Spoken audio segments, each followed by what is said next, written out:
Jair Bolsonaro foi um dos convidados do programa Pânico nesta segunda-feira. E na conversa com Emílio Surita, garantiu que não está politicamente morto. Letícia Miyamoto chega com detalhes dessa entrevista para a gente. Letícia, boa noite. Quais os outros destaques você traz agora para a gente dessa entrevista?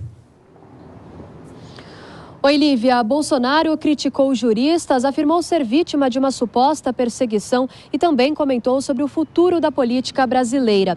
Boa noite para você e para todos que nos acompanham aqui no Jornal Jovem Pan. Durante a primeira entrevista exclusiva do ex-presidente Jair Bolsonaro à imprensa, depois do julgamento do TSE, Bolsonaro afirmou que entregou o país melhor do que recebeu em 2019. Ele também comentou sobre os ministérios, disse que não mudaria nada em relação a eles e apenas comentou sobre a demissão de Mandetta. Bolsonaro também afirmou que salvou a economia do país durante a pandemia de Covid-19 com o auxílio emergencial. Logo em seguida, ele foi questionado sobre as próximas eleições municipais. Neste momento, Jair Bolsonaro citou o nome de Ricardo Salles e também de Ricardo Nunes e disse que há uma tendência de que ele apoie Ricardo Nunes. Já para o Rio de Janeiro, Bolsonaro citou o nome de Eduardo Pazuello, mas não cravou de fato um nome para o estado. Ele também foi questionado, claro, sobre as eleições presidenciais de 2026. Neste momento, ele disse que ainda não há um nome definido para uma suposta substituição. Vamos acompanhar. Eu estou na UTI, eu não morri ainda. Alguém já querer dividir o meu espólio, tá certo?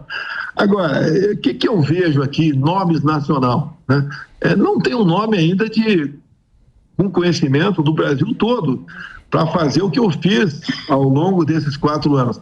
Nós ajudamos a surgir certas lideranças. Os nomes apareceram, mas não tem ainda esse carimbo, né, para falar para o Brasil todo, estamos juntos para 2026.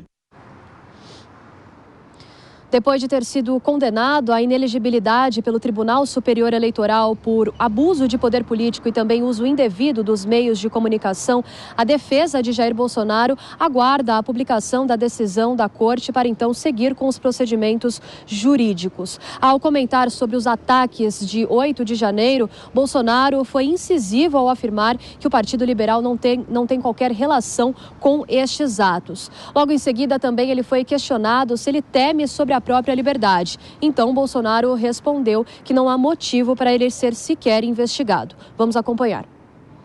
Prisão por quê? Quem queria dar um golpe? Que golpe é esse? Num domingo, meu Deus do céu. Um golpe tem um objetivo, tem conspiração, tem a sociedade envolvida, tem Forças Armadas, tem tudo envolvido. O que tinha envolvido nesse 8 de janeiro? Nada. E aquela velha pergunta, né? Quem ganhou e quem perdeu com isso? Perdeu a nossa direita, mas graças ao conhecimento deles, tá, se mantendo unidos, se informando, nós fomos ganhando força.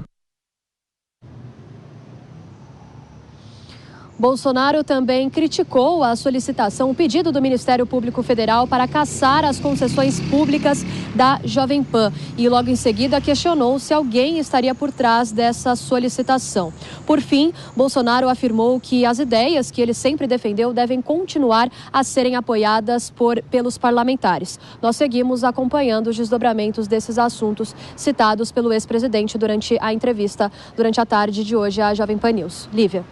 Obrigada, Letícia Miyamoto, pelas informações. Bom trabalho para você. Vamos a mais análises aqui no Jornal Jovem Pan. Roberto Mota nos fazendo companhia neste começo de semana.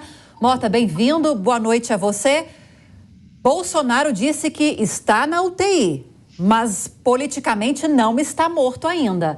Será que quando ele diz isso, ele confia talvez em uma reversão dessa decisão na Justiça, já que ele pode recorrer ou ao STF ou ao TSE, ou ele acredita que esses movimentos que estão aparecendo no Congresso Nacional na tentativa de anistiá-lo podem dar certo? E aí eu cito o primeiro e o principal deles, que é o projeto que pretende anistiar ilícitos eleitorais e políticos que tenham ficado inelegíveis, desde que não por crimes violentos e corrupção. Uma proposta que é defendida pelo deputado Sanderson, já foi apresentada e parece que está com um apoio de mais de 60 deputados já.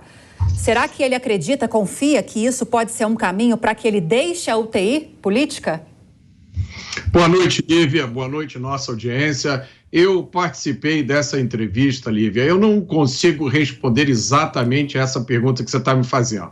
O que eu posso dizer é que o presidente estava descontraído, na minha opinião, ele parecia até aliviado, demonstrou bastante tranquilidade, segurança nas suas respostas.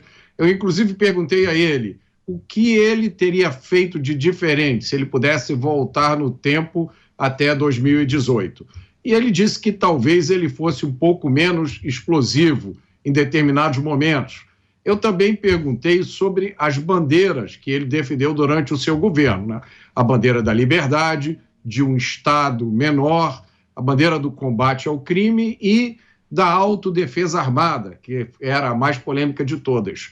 E ele disse que espera que os parlamentares de direita levem adiante essas bandeiras. Então, me parece que ele está confiante numa solução positiva, né, que não necessariamente, pelo que ele disse, implica numa volta de protagonismo para ele, mas sim numa continuidade das ideias que ele defendeu.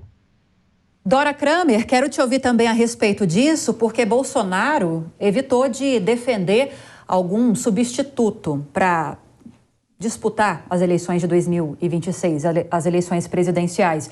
Ele disse exatamente assim, até abro aspas, quem tomar largada agora vai levar tiro de bazuca, fecho aspas.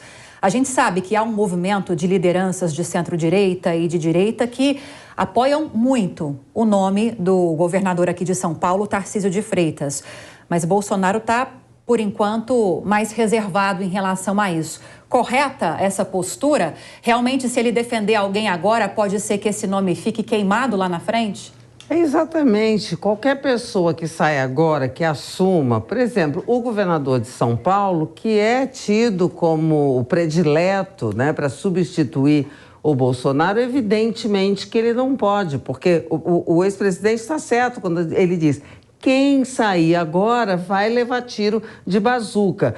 Porque é muito cedo. Nós temos a eleição municipal ainda no meio disso, né? E a eleição municipal, ela se organiza muito, ela não necessariamente tem a ver com o resultado da eleição presidencial, mas ela tem tudo a ver com a organização, com a formação de bancadas federais. Mas você sabe uma coisa que me chama a atenção?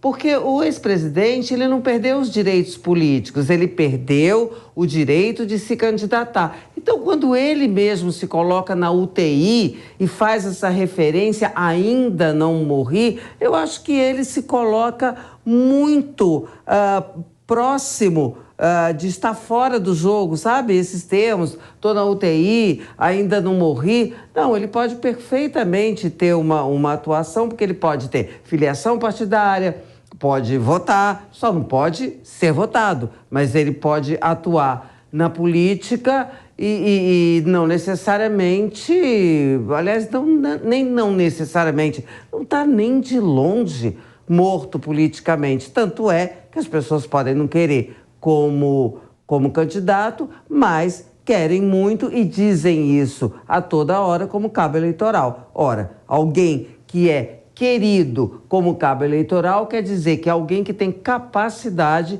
de produzir votos.